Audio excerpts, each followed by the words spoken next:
छत्रपति शिवाजी महाराज ये सिर्फ एक नाम नहीं है, बल्कि साहस, एक जबरदस्त रणनीति और स्वाभिमान का प्रतीक है। तो चलिए आज हम सब मिलकर उनकी इस असाधारण कहानी के पन्ने पलटते हैं। सोचिए, एक अकेला योद्धा और सामने एक पूरी सल्तनत, वो उसे चुनौती कैसे दे सकता है? बस इसी सवाल का जवाब ढूंढने के लिए चलिए उनकी महागाथा में उतरते हैं। एक ऐसी यात्रा जो बताती है कि कैसे असंभव को भी संभव बनाया जा सकता है। तो कहानी की शुरुआत होती है एक सपने से, और ये सपना जन्मा था एक ऐसे दौर में जब चारों तरफ बाहरी शक्तियों का दबदबा था। समझिए कि घने अंधेरे के बीच साहस और विश्वास की नींव पर एक उम्मीद की किरण जगी थी। बात है साल 1630 की।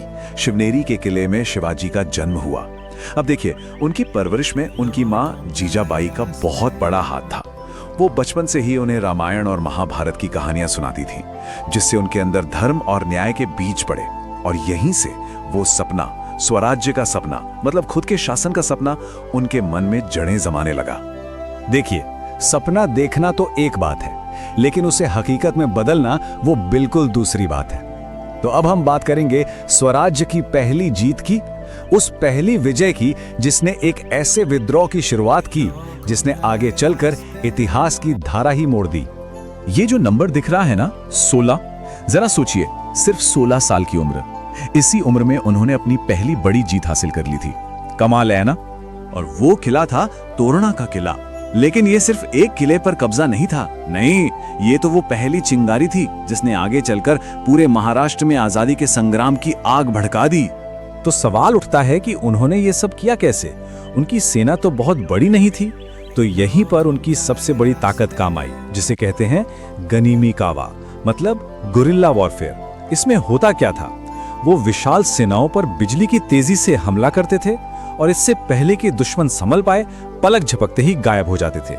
कहते हैं ना, हर हीरो की कहानी में एक ऐसा मोड़ आता है जहां उसकी असली परीक्षा होती है। शिवाजी महाराज के जीवन में वो पल था उनका अफजल खान से मुकाबला।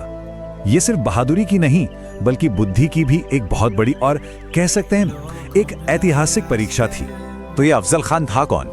बीजापुर के सुल्तान ने शिवाजी महाराज की बढ़ती हुई ताकत को कुचलने के लिए अपने सबसे खतरनाक, सबसे क्रूर योद्धा को भेजा था। नाम था अफजल खान। तो दोनों के बीच एक मुलाकात तय हुई। अब देखिए, एक तरफ था अफजल खान जिसके दिमाग में सिर्फ धोखा और विश्वासघात चल रहा था, और दूसरी तरफ थे शिवाजी महाराज जो पूरी तरह से सावधान और हर स्थिति के लिए तैयार थे। मतलब ये ताकत से ज्यादा बुद्धि और धोखे की लड़ाई बन चुकी थी। और फिर हुआ वो ऐतिहासिक टकराव। जैसे ही अफजल खान ने गले मिलने के बहाने पीठ में खंजर घोंपने की कोशिश की, शिवाजी महाराज जो पहले से तैयार थे, उन्होंने अपने छिपे हुए वाघ नख से पलटवार किया, और नतीजा अफजल खान का अंत। ये जीत सिर्फ एक लड़ाई की जीत नहीं थी, ये दूरदर्शिता और तैयारी की जीत थी। और इस घटना ने शिवाजी महाराज को पूरे भारत में बहादुरी का प्रतीक बना दिया। अच्छा, बीजापुर तो एक पड़ाव था।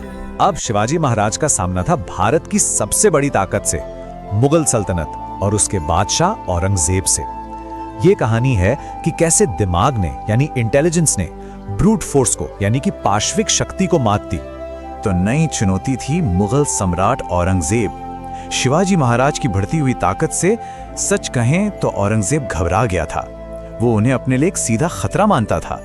और फिर एक वक्त ऐसा आया जब औरंगजेब ने धोखे से शिवाजी महाराज को आगरा में कैद कर लिया। लगा कि अब सब खत्म, लेकिन उन्होंने हार नहीं मानी। उन्होंने एक चाल चली, गंभीर रूप से बीमार होने का नाटक किया, और फिर बनाई भागने की एक ऐसी योजना जिस पर कोई यकीन ही नहीं कर सकता था। और वो योजना क्या थी? वो कैसे भागे?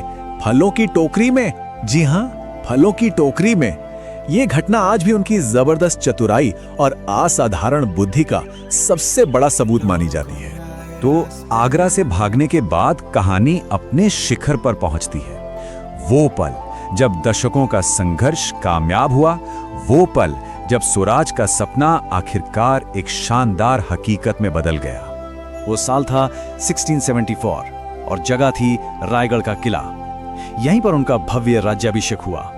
और ये सिर्फ एक रस्म नहीं थी, ये एक स्वतंत्र संप्रभु साम्राज्य की औपचारिक स्थापना थी। और इसी दिन उन्हें वो आधिकारिक उपाधि मिली जिससे आज हम सब उन्हें जानते हैं, छत्रपति। एक ऐसा शीर्षक जो एक सॉवरेन रूलर, एक संप्रभु शासक का प्रतीक है। अब वो थे छत्रपति शिवाजी महाराज। लेकिन उनका राज्य सिर्फ जीता हुआ भूभाग नहीं था।